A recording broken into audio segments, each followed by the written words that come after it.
नमस्कार मित्रांनो, आपल्या सर्वांच्या लाडक्या नवी भरारी या यूट्यूब चॅनेलवरती तुम्हा सर्वांचं पुन्हा एकदा सहर्ष स्वागत. कोयना धरणात 100 टीएमसी पाणीसाठा. सांगली कोल्हापूर जिल्ह्यातील नागरिकांना मोठा दिलासा.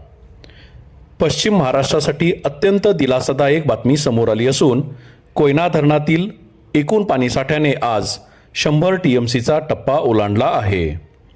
सोमवारी सकाळी 8 वाजता धरणातील एकूण पाणीसाठा 100.38 टीएमसी म्हणजेच 95.37% इतका झाला आहे.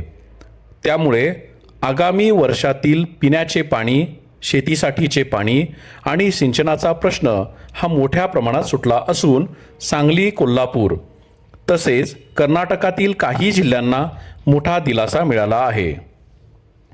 कोयना धरणाची पाणी पातळी ही सध्या 2159 फूट 9 इंच म्हणजेच 658.292 मीटर इतकी झाली आहे. धरणात सध्या 7407 क्युसेक वेगाने पाण्याची आवक सुरू आहे. यंदा जून महिन्यात पावसाने दडी मारल्याने कोयना धरणातील पाणीसाठ्यात मोठी घट झाली होती. धरणातील साठा झपाट्याने कमी झाल्याने शेतीसाठीचा पाणीपुरवठा बंद करण्याची वेळ आली होती. त्याचबरोबर आगामी काळातील पिण्याच्या पाण्याच्या उपलब्धतेबाबतही चिंता निर्माण झाली होती. मात्र जुलैच्या पहिल्या आठवड्यापासून सह्याद्रीच्या घाटमाथ्यावर पावसाने दमदार पुनरागमन केले.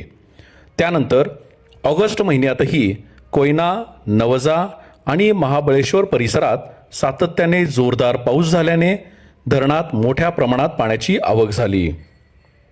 परिणामी काही आठवड्यातच धरणातील पाणीसाठ्याने झपाट्याने वाढ घेत आज 100 टीएमसीचा टप्पा गाठला आहे. 24 ऑगस्टपर्यंत कोयना पाणलोट क्षेत्रात यंदाच्या पावसाळ्यात कोयना येथे 3899 मिलीमीटर, नवजा येथे 4968 मिलीमीटर तर महाबळेश्वर येथे 5049 मिलीमीटर पावसाची नोंद झाली आहे.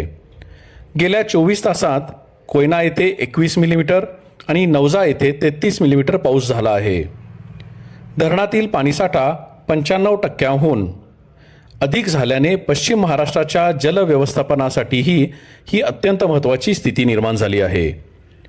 कोयना धरणातील मुबलक पाणीसाठ्यामुळे सातारा, सांगली आणि कोल्हापूर जिल्ह्यांसह कृष्णा खोऱ्यातील नागरिक, शेतकरी आणि उद्योगांना मोठा दिलासा मिळाला आहे.